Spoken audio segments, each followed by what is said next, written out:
The Jurassic franchise and short films. It's something that's relatively new, only starting in 2019 with Battle at Big Rock, which is a little short that depicts a group of families going camping in Big Rock National Park when they go through a chance encounter with a Nasutoceratops family and an Allosaurus, which leads to an awesome little short film. And then finally, in 2021, they released the prologue, which is basically the first 5 minutes of Jurassic World Dominion that they repurposed for a short film and released it early. And this depicts the Mesozoic, late Cretaceous Mesozoic, about 66 million years ago, and the Jurassic dinosaurs kind of living their day-to-day lives. It also acts as a little bit of an origin story to Rexy. We see the Tyrannosaurus Rex's death, and then a mosquito getting her DNA after that. And then it cuts to the present day, where the DFW is chasing after Rexy, and of course all of this leads into the rest of the movie. Short films, to me, are a great addition to the Jurassic franchise. They are a great opportunity to have something with a relatively smaller budget,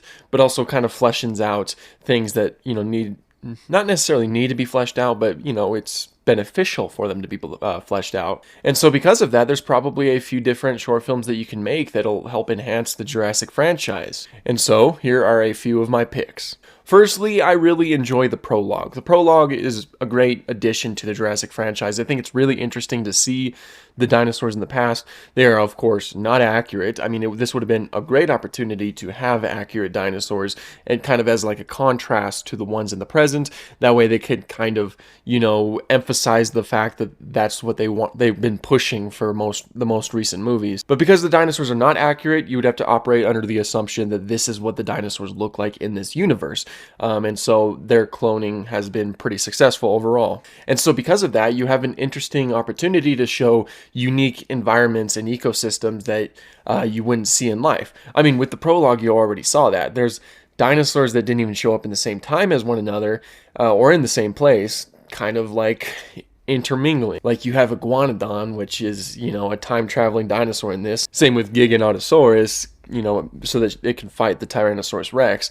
And those are things that wouldn't have happened in life. But in the Jurassic universe, that seems to be the way that it was. And so because of that, there's probably a few more that you could do kind of in the dinosaur documentary vein that shows the way that dinosaurs in this universe function. I'm not sure exactly what that can be, but I feel like there is potential in that. But now we live in a post-Fallen Kingdom world where the dinosaurs have been brought to the mainland. And because of that, there's a lot of story opportunities. Like, you can literally go anywhere. You can go in any country with any set of characters interacting with dinosaurs.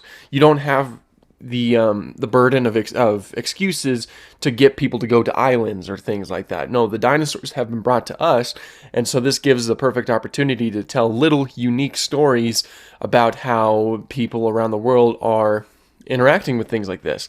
And while I do think that is something that needs to be tackled in future films, it can also be shown a bit in short films like they did with Battle at Big Rock. Like, I think a good one that has always kind of been at the center of most Jurassic Park themed things is a hunting short film, where you have people who want to hunt dinosaurs, more specifically the big dangerous ones. And this can lead to a ton of different scenarios where, of course, they are in over their heads, or like maybe they learn that there's a Carnotaurus roaming somewhere in North America or something like that. And so they go out there to try to track it, and this leads to them realizing that they bit off a bit more than they can chew, and, things can go off from there. But I think that'd be interesting because, of course, there's a lot of different things that can happen when dinosaurs are introduced into the world. Something we saw was the black market in Jurassic World Dominion, which is, to me, one of the most interesting parts of that movie because, again, you're seeing how humans are reacting to something like this. And another facet is hunting. I think that a lot of people would take advantage of hunting and, wanting to add a dinosaur to their trophy room. This is something that's been brought up a lot in like the Jurassic Park novel, even in the Lost World. But that is my second pick. Next up, maybe a little bit of a focus on the DFW. The DFW, if you don't know, is the Department of Fish and Wildlife, and they are pretty much the ones that had to wrangle up the dinosaurs after Fallen Kingdom. They're the ones who kind of like got them to Biosyn Valley in Dominion. We saw their set of operations when Ellie and Alan were being brought over to Biosyn Valley. And so maybe following them on a little bit of like one of their missions to try to wrangle up some dinosaurs who are causing problems, maybe near a city, maybe with some livestock, things like that. I think that could lead to some pretty fun scenarios. Once again, something that could probably work in a film. A lot of these could work with films. Let me be clear with that. I think that we should definitely have full-length feature films for some of these things. But again, short films are good ways to flesh things out a bit more, make the universe a bit more rich, and make it feel like the dinosaurs on the mainland are a bigger problem than what Dominion so far has managed to do.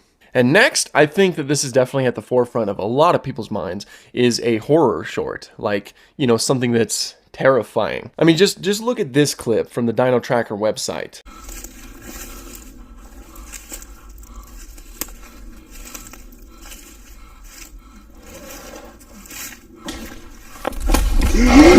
Of course, that's something that's depicting dinosaurs on the mainland after the events of Fallen Kingdom and, you know, the public's interaction with that. This is just a man who went up to Devil's Tower and didn't expect to have to run into an Allosaurus while he was there. And it creates for a pretty creepy setting. And the Dino Tracker website, I don't know if all of it is canon. I think it probably should be.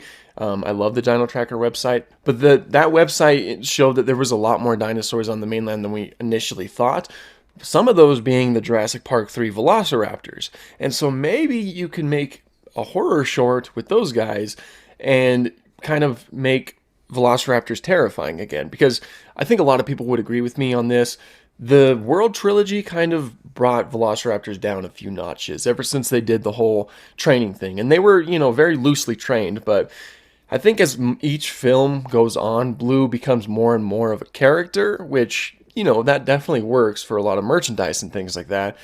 But it does hurt the image of the Velociraptor because people do love the terrifying Velociraptors that are forced to be reckoned with. And so maybe a short that's focused on them, particularly with the Jurassic Park 3 Raptors, because I love their designs, I think that would be fun. I think that would be a really good addition to the Jurassic franchise and one that I would definitely rewatch several times. But those are a few of my picks of what short films I would like to see from the Jurassic franchise. If any of you have any ideas, be sure to let us know in the comments below because, you know, again, this is something that has a lot of potential and is definitely something that needs to be expanded with future content from this franchise. So yeah, be sure to let us know what you have in mind and have an awesome day.